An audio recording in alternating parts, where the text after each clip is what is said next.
ちは。今回もご覧いただきありがとうございます。昨日いよいよロシアがウクライナに侵攻するというようなことが起こりましたね。戦争が始まってしまいました。これが第三次世界大戦へとつながるのかどうかというところが皆さんが心配しておられる一つのことかなと思って動画を上げてみました。このことはエゼキエル書の中に予言されていることでもあります。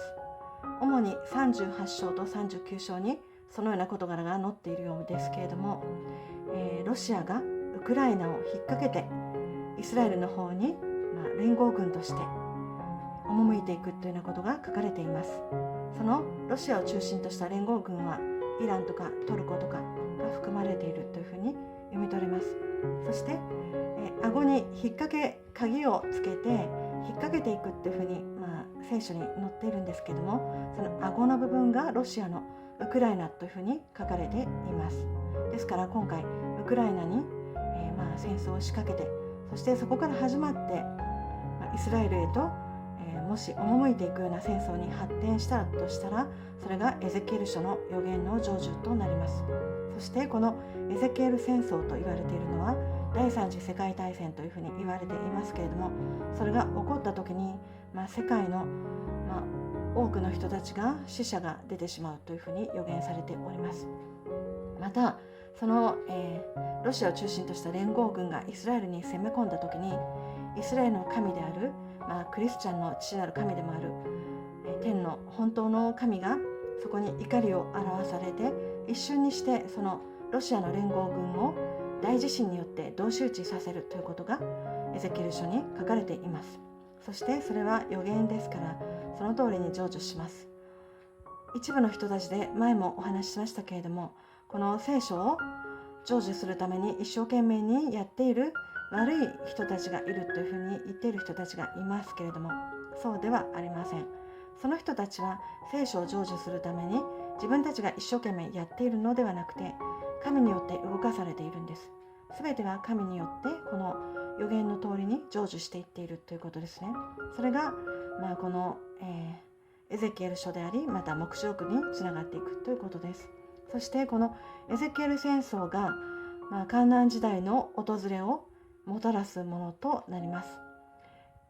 このエゼキエル戦争が終わってすぐに患難時代に入るのではなくて、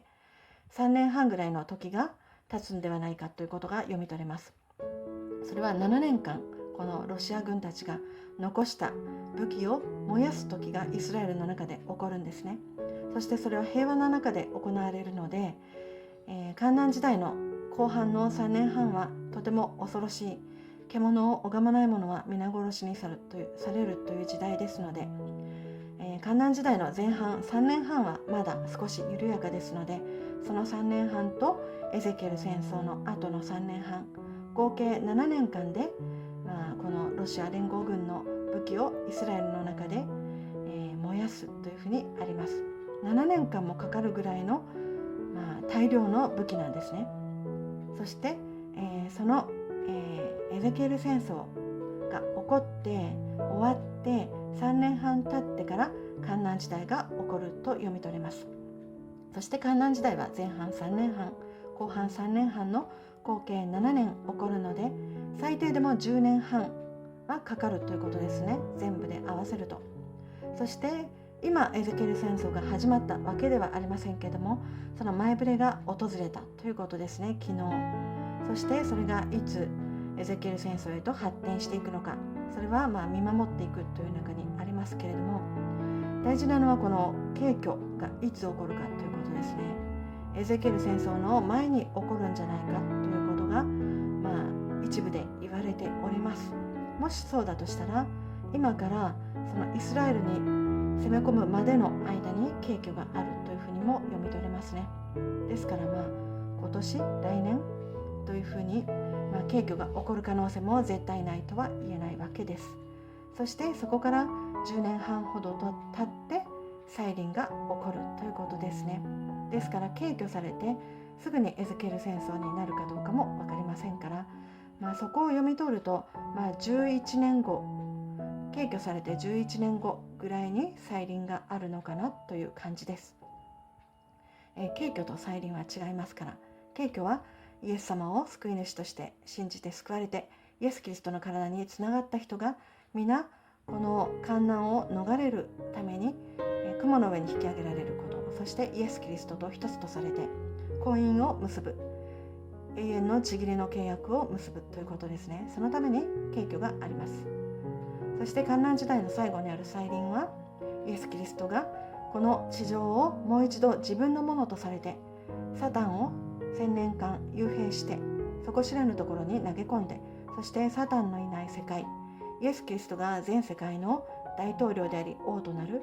その素晴らしい千年王国をもたらすため、そして悪を滅ぼされるために再臨があります。敬虚は希望であり、また再臨は救われてない人にとっては本当に苦しみとなります。そのようなことが、今回読み取れるということですね。ですから皆さん、敬虚準備していきましょうね。そしてまたこのウクライナのことを祈りつつ、この動向がどうなっていくのかを見守っていくという必要があるかと思います。そのようなことを今日は皆さんにシェアいたしました。賛同いただける方、チャンネル登録ありがとうございます。それではまたお会いしましょう。